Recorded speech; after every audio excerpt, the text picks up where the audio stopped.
નમસ્કાર,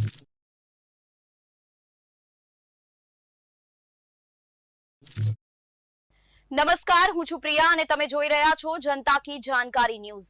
નજર કરીએ આજના સમાચાર। ડીસામાં સુશાસન દિવસ નિમિત્તે ₹8.74 કરોડના વિકાસ કામોનું ખાતમુહૂર્ત કરતા મંત્રી પ્રવીણભાઈ માળી। દીપક હોટલ 4 રસ્તાથી ફુવારા સુધીના અટલ પથનું રીસર્ફેસિંગ અને વોટર સપ્લાય માટે આધુનિક સ્કાડા સિસ્ટમ કાર્યરત કરાશે।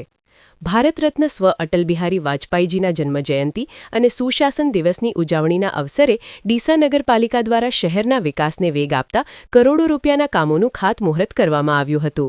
રાજ્યના વન અને પર્યાવરણ મંત્રી પ્રવીણભાઈ માળીના વરદ હસ્તે કુલ ₹8.74 કરોડથી વધુના ખર્ચે સાકાર થનારા વિવિધ પ્રકલ્પોનું ભૂમિપૂજન સંપન્ન થયું હતું। ડીસા શહેરના ટ્રાફિકથી ધમધમતા દીપક 4 રસ્તાથી ફુવારા સુધીના માર્ગને અટલ પથ તરીકે વિકસાવવામાં આવી રહ્યો છે। શહેરી સડક યોજના અંતર્ગત અને યુડીપી 88 વર્ષ 2025-26ની ₹6.32 કરોડની ગ્રાન્ટ સહિત કુલ ₹8.50 કરોડના ખર્ચે આ માર્ગનું રીસર્ફેસિંગ કામ હાથ ધરવામાં આવ્યું છે। આ માર્ગના નવીનીકરણથી શહેરની આંતરમાળખાકીય સુવિધામાં વધારો થશે અને વાહન ચાલકોને અવરજવરમાં મોટી રાહત મળશે। શહેરમાં પીવાના પાણીના વિતરણને વધુ સચોટ અને પારદર્શક બનાવવા માટે 15મા નાણાં પંચની ₹2.42 કરોડની ગ્રાન્ટમાંથી સ્કાડા સિસ્ટમ એટલે કે SCADA સિસ્ટમ અમલીકરણનું ખાતમુહૂર્ત કરવામાં આવ્યું હતું।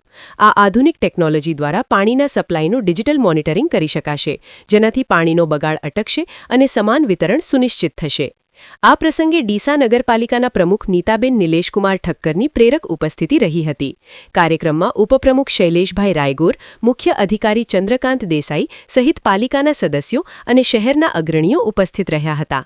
મંત્રી પ્રવીણભાઈ માળી દ્વારા અટલજીના સુશાસનના સપનાને સાકાર કરવા બદલ નગરપાલિકાની કામગીરીને બિરદાવવામાં આવી હતી। રિપોર્ટ ભરત ઠક્કર, ડીસા, બનાસકાંઠા।